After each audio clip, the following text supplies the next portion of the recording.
Hello everyone, this is Lana's Point and I am your learning buddy Rekha, and in this video we are going to discuss question answers and book exercise of 5th lesson of Purvi book of class 7th, and the name of the lesson is A Funny Man and the name of the unit is Wit and Humor. First part में हम pome का explanation कर चुके हैं और अब हम question answers. Let us think and reflect. Read the extract given below and answer the questions that follow. Extract read करके हमें questions को answer करना है. He said, "Allow me to present your highness with a rose," and taking out a currant bun, he held it to my nose. I staggered back against the wall, and then I answered, "Well." So, why does the funny man address the poet as your highness? वो funny man poet को your highness क्यों बोल रहा है? He addresses her as your highness to mock formal politeness in a humorous way. ये जो formal politeness दिखाई जाती है ना, उसको एक तरह से वो फन कर रहा है, उसका मजाक उड़ा रहा है कि किस तरह से योर हाइनेस किसी को भी महाराजा महारानी बना देते हैं.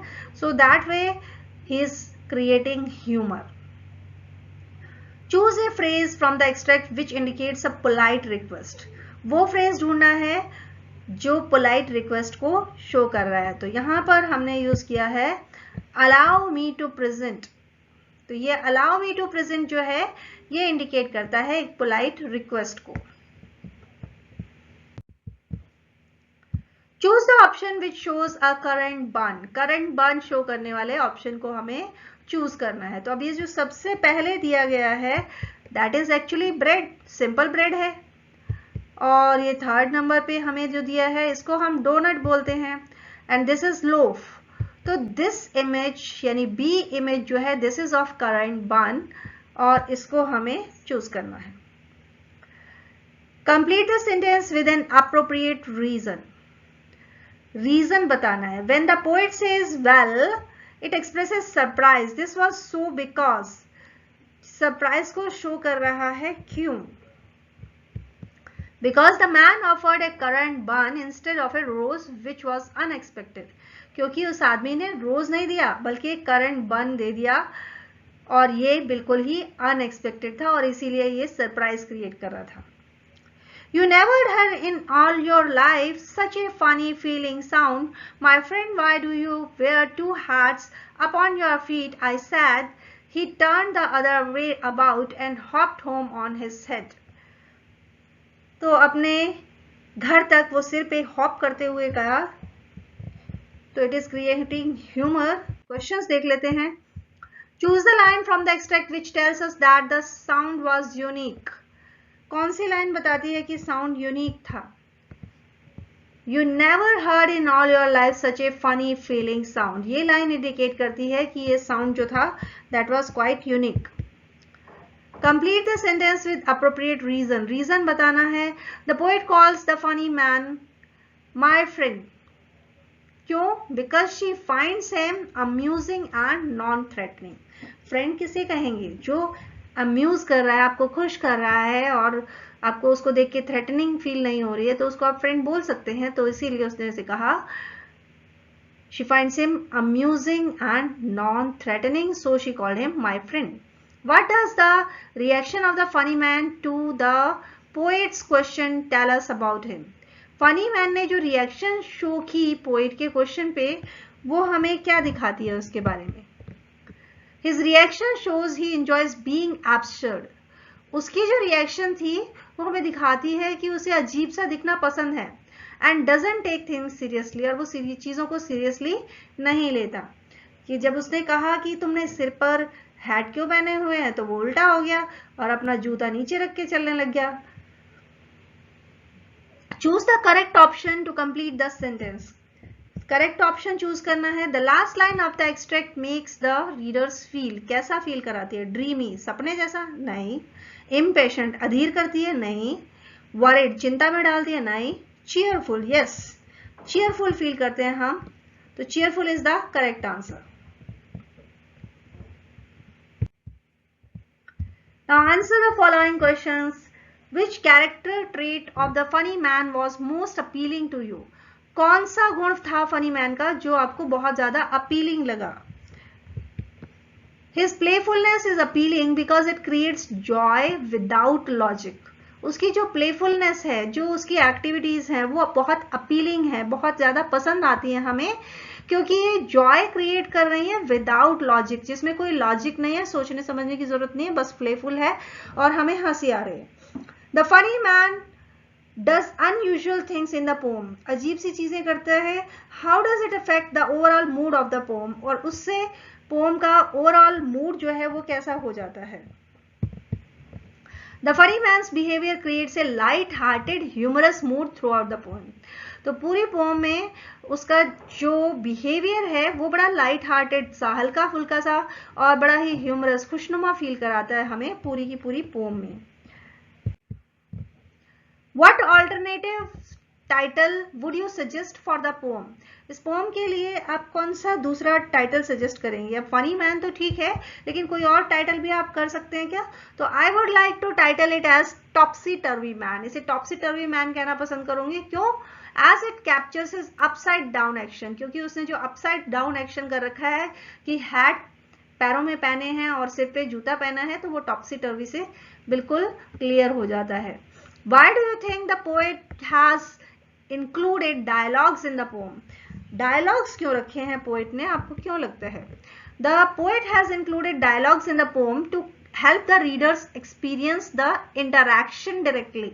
उनके बीच में जो डिस्कशन हुआ उसको डायरेक्टली रीडर एक्सपीरियंस कर पाए, उसको फील कर पाए, इसलिए उसने डायलॉग फॉर्म को यूज किया है. What does the poet wish to convey by highlighting the unusual behavior of the funny man? Funny man का जो अनयूजुअल बिहेवियर है उसको कैसे कन्वे करते हैं poet? The poet highlights the funny man's absurd behavior to show how breaking conventions can create joy and wonder. कि कैसे conventions को जब हम तोड़ते हैं तो उससे बड़ा जॉय क्रिएट होता है और वंडर क्रिएट होता है, हैरानी क्रिएट होती है. ये हमें देखने को मिलता है क्योंकि हमें दिमाग में सेट है कि पैरों में हैट नहीं पहने जाएंगे और सिर पे जूता नहीं पहना जाएगा. तो अगर कोई ऐसा कर दे तो हमें वो ह्यूमरस लगता है, हमें हंसी आती है. Read the following phrases from the poem. Walking down, taking out, sat down. These are phrasal verbs. ये क्या है? phrasal verbs हैं ये. Phrasal verbs are combination of a verb with a preposition or adverb that together functions as a single unit. Verb के साथ किसी preposition या adverb का combination होता है ये, जो साथ में मिलकर एक single unit की तरह काम करते हैं. जैसे ये walking down, taking out, sat down, ये जो है एक यूनिट की तरह काम करते हैं. They often have meanings that are different from the individual words used alone. In words को अलग अलग जो लिया जाए तो जो मीनिंग मिलता है उससे कहीं अलग इनका इकट्ठे रहने पर मीनिंग होता है. The same verb followed by different prepositions. एक ही वर्ब के पीछे अगर दूसरी कई सारी prepositions लगी हों या adverbs लगे हों तो conveys different meaning. तो उनका मीनिंग बिल्कुल अलग हो जाता है. अब यहां पर हम देख लेते हैं टेक अप. कुछ कहते हैं match the phrasal verbs in column 1 with their correct meaning in column 2. Column 2 में मीनिंग जो है दे रखे हैं और कॉलम 1 में फ्रेजल वर्ब दी है, हमें मैच करना है. तो टेक अप का क्या होगा?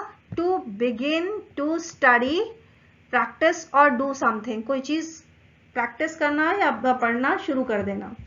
Take after. टेक आफ्टर क्या होगा? टू रिजेंबल और लुक सिमिलर टू. किसी के जैसा दिखना. यूजुअली ए फैमिली मेंबर, किसी परिवार के सदस्य के जैसा लगना.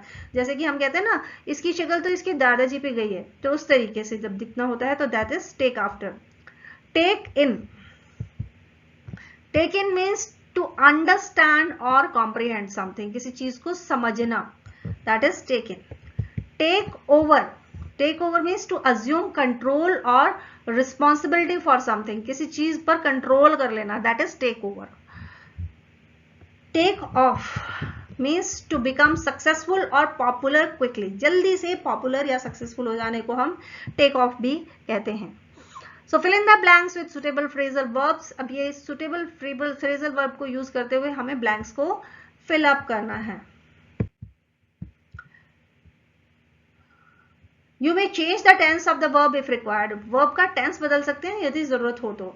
The new technology is set to take over traditional methods of communication. नई जो तकनीक है, ये जो परंपरागत मेथड थे कम्युनिकेशन के, उनको टेक ओवर करने को, उन पे कंट्रोल पाने को तैयार खड़ी है। I tried hard to take in, समझने की मैंने बहुत कोशिश की what the writer wanted to say, कि राइटर क्या कहना चाह रहा है, बट वाज अनसक्सेसफुल, लेकिन मुझे समझ नहीं आया। Arjun decided to take up painting as a hobby. तो अर्जुन पेंटिंग को हॉबी के तौर पर लेना चाहता है, तो decided to take up. The smartphone quickly took off the sales in the market, कि जल्दी से बिक्री शुरू हो गई उनकी। Sheela takes after her father, बिल्कुल अपने पापा जैसी दिखती है। They have the same smile, दोनों की स्माइल एक जैसी है। तो एक ही वर्ब के पीछे जब अलग अलग एडवर्ब या प्रेपोजिशन लग रही है तो उनके अलग अलग मीनिंग निकल रहे हैं। ये हमने यहां पर इस एक्सरसाइज में देख लिया है। Match the verb in column 1 with any suitable adverb or preposition in column 2. इसमें से इनके साथ मैचिंग करनी है एंड राइट देयर मीनिंग, और फिर उनका मीनिंग लिखना है इन कॉलम 3 में। An example has been done for you, एक एग्जाम्पल किया गया। चलिए हम इसको आगे कर लेते हैं। Frame sentences of your own using any 5 phrasal verbs, sentences बनाने हैं। देखिए लुक के साथ हमने फॉर को मैच किया। लुक फॉर होता है और इसका मतलब हो जाता है टू सर्च, ढूंढना कुछ। I need to look for my lost keys before I leave, कि जाने से पहले मुझे अपनी चाबियां ढूंढनी पड़ेंगी, नहीं तो व्हीकल को चलाएंगे कैसे। रन प्लस अवे मतलब होता है टू एस्केप। रन अवे का मतलब होता है टू एस्केप, बच निकलना। The puppy tried to run away when it heard loud fireworks, कि जब उसने जोर जोर से पटाखे बजने की आवाज सुनी तो उसने भागने की कोशिश की। पुट ऑफ, पुट के साथ ऑफ को ऐड करेंगे तो उसका मतलब हो जाता है टू पोस्टपोन, किसी चीज को पोस्टपोन कर देना। They put off the meeting until Tuesday, Tuesday तक के लिए मीटिंग को पुट ऑफ कर दिया गया है, पोस्टपोन कर दिया गया है। ब्रेक के साथ डाउन को मैच करेंगे तो बनता है टू स्टॉप वर्किंग, काम बंद कर देना। The car broke down on the highway, car highway पे बंद हो गई। कॉल के साथ ऑफ को ऐड करेंगे तो बन जाएगा to cancel. Call off means to cancel. We called off the picnic due to rain, हमने पिकनिक कैंसिल की रेन के कारण, बारिश के कारण। बारिश में कहां पिकनिक करेंगे। The given words denote the different waves of walking. अब यहां पर हमें डिफरेंट वेज ऑफ वॉकिंग बताए गए हैं। Arrange the words given in the box in increasing order of pace. Pace यानी स्पीड के बढ़ने के हिसाब से हमें इन्हें अरेंज करना है। देखिए स्टैगर मतलब होता है लड़खड़ा के चलना, ठीक है, तो ऑब्वियसली सबसे धीमे होगा। फिर वॉक थोड़ा सा तेज होता है, जॉगिंग उससे थोड़ी तेज होती है, हॉपिंग और तेज हो जाएगी और ट्रॉट और तेज हो जाएगा। देन रन आ जाता है और रन से भी तेज आ जाता है स्प्रिंट। तो ये हमारी पूरी की पूरी एक लैडर बन गई डिफरेंट वेज ऑफ वॉकिंग की। अब यहाँ पर लेटेस्ट राइट की एक्सरसाइज और हम करके देखते हैं एक बार, क्योंकि ये क्या है, ये हमें बताती है लाइमरिक के बारे में। लाइमरिक क्या होती है? It is a nonsensical and funny verbs. Verbs means poem. तो एक ये नॉनसेंसिकल और फनी सी पोएम होती है कंसिस्टिंग ऑफ 5 लाइन्स, जो 5 लाइनों की होती है। Study the limerick given below and identify the rhyme scheme. आपको ये पढ़नी है। There was an old man with a beard who said, "It is just as I feared. 2 owls and a hen, 4 larks and a wren have all built their nests in my beard." अब यहाँ पर देखिए first जो है क्या कह रहे हैं कि there was an old man, एक बूढ़ा आदमी था, with a beard, जिसके पास बड़ी लंबी सी दाढ़ी थी। और ये भाई साहब क्या कहते हैं? Who said, it is just as I fear, कि मुझे डर है कि 2 आउल और 1 मुर्गी और 4 लार्क्स और 1 रेन ने अपने अपने नेस्ट बना लिए हैं मेरी बियर्ड में, ऐसे थोड़ी ना होता है, तो इसीलिए फन क्रिएट हो रहा है। अब राइम स्कीम देख लेते हैं इसकी।